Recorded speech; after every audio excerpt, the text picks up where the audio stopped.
வாங்க, இன்னைக்கு நம்ம பூசணிக்காய் கூட்டு தான் பண்ண போறோம். எல்லாரும் வாங்க சாப்பிடலாம்.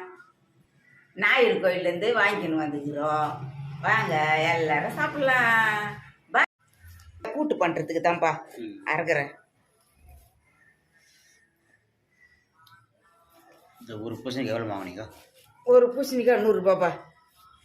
கிராமத்துலேயே கிராமத்துலேயே 100 ரூபாய் தான் விற்கிறாங்க. என்ன ஒன்று புது பூசணிக்காய் புதுசாக இருக்குது.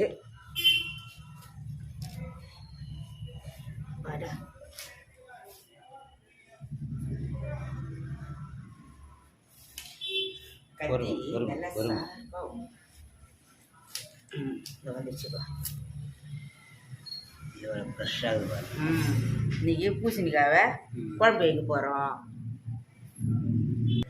இன்னைக்கு இந்த பூசணிக்காவை தான் நம்ம குழம்பு வச்சு சாப்பிட போகிறோம். பூசணிக்காய் குழம்பு எப்படி சமைக்கலாம் வாங்க பார்க்கலாம். வாங்க பார்க்கலாம். இதுவரைப்பா பப்பாளி பூ எடுத்துன்னு வந்துருக்குறோம். மல்லிகை பூ மாதிரியே இருக்குதுப்பா மொட்டுலாம்.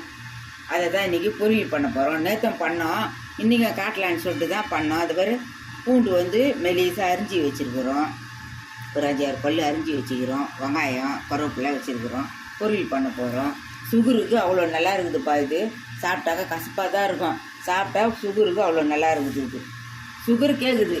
இந்த தக்காளி வெங்காயம் ஒரு 4-5 பல் பூண்டு, இஞ்சி ரவை, ஒரே ஒரு பச்சை மிளகா அரிஞ்சி வச்சுக்கிறோம். கருவேப்பிலை கொத்தமல்லி வச்சுக்கிறோம். வெள்ளை பூசணிக்காவை அரிஞ்சி வச்சுருக்குறோம்ப்பா. வெள்ளை பூசணிக்காவை அரிஞ்சி வச்சுக்கிறோம். இதுதான் குழம்பு வைக்க போகிறோம். இப்போது வெள்ளை பூசணிக்காய் குழம்பு, கல்யாண பூசணிக்காய் இதுதான் குழம்பு வைக்க போகிறோம். இப்போது கூழுக்கு கரைச்சி வச்சுக்கிறோம்ப்பா.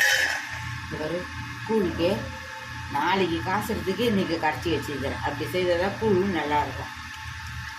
தோறு மாவு கரைச்சி வச்சுக்கிறோம். இந்த கோல்டு பூசணிக்காய் குழம்பு வைக்கிறதுக்கு இந்த கோல்டு 1-2 தான்ப்பா ஊற்றுறேன்.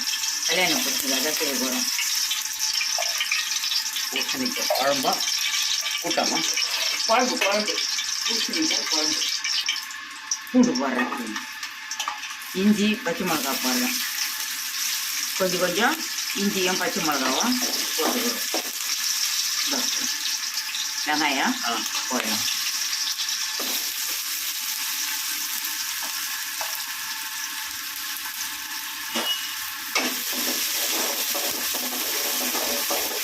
ஆமாப்பா, இந்த பக்கம் சாப்பாடு வந்து சாப்பாடா?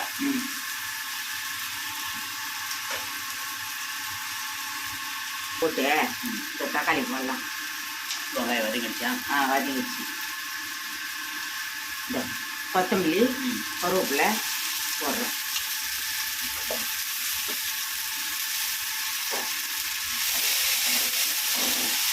அதுலேயே தக்காளியும் போட்டுருணும்.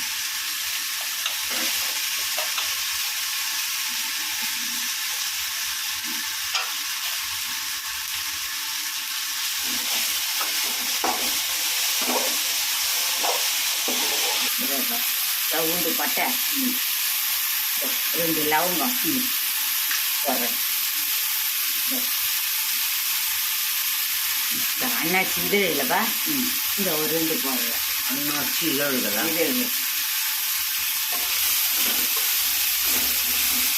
நம்ம இதை இன்னொரு தட்டில் எடுத்துக்கலாம்.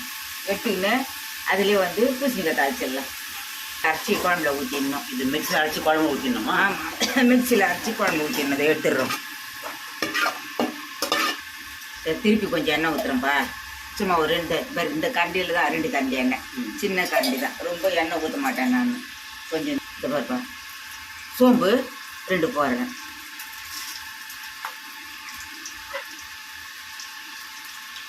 அப்படியே நல்லா பல பொரியும். கடுகு பொரியுற மாதிரியே பொரியும்.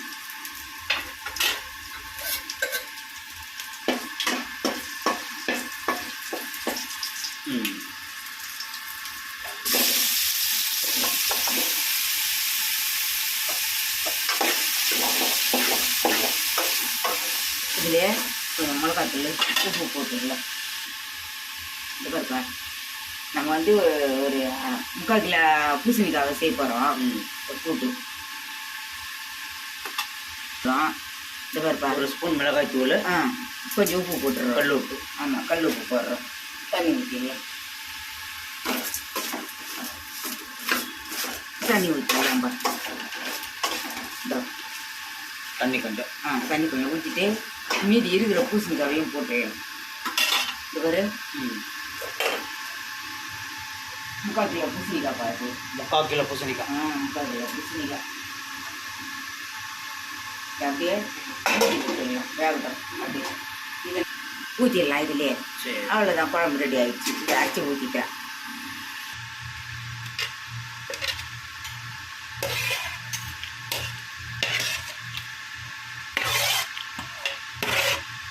மிக்சியில் போட்டு அடிச்சிடலாமா? ஆமாம்.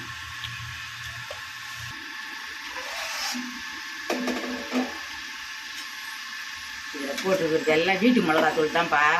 வெள்ளை பூசணிக்காய் உடம்புக்கு ரொம்ப நல்லது. சூட்டு உடம்புக்கெல்லாம் ரொம்ப நல்லது. இதெல்லாம் ஜூஸ் போட்டும் குடிக்கலாம். கூட்டு, பொரியல், குழம்பு இது அரைச்சிட்டேன் மிக்சியில். இதையும் ஊற்றிடலாம். இல்லை ஒருவங்க கூட இதை சாப்பிட்லாம். இலைக்கும் எல்லாத்துக்கும் உடம்புக்கு ரொம்ப ரொம்ப நல்லதுப்பா அது.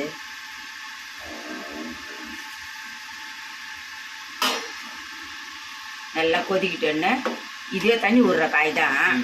அதனால நல்லா கொதிக்கிட்டோன்னு இறக்கிடலாம். மூடி வச்சிடலாம்.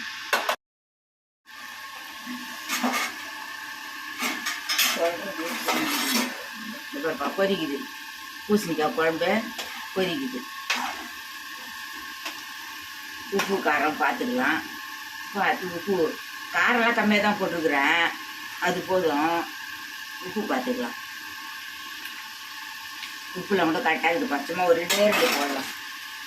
இவரு ஒரு 2 உப்பு. கல் உப்பு. கல் உப்பு உடம்புக்கும் நல்லது. இந்த வர்றது வெயில் காலம், குளிர்ச்சி உடம்புக்கு. தொப்பையும் குறையும், ஒல்லி ஆவாங்க ஆளுங்க. டெய்லியும் சாப்பிட்லன்னா கூடப்பா வாரத்துக்கு ஒரு நாளைக்கு இந்தமாரி பூசணிக்காய் குழம்பு, கூட்டு, பொரியல் செய்து சாப்பிட்லாம். உடம்புக்கு அவ்வளோ நல்லது தான்.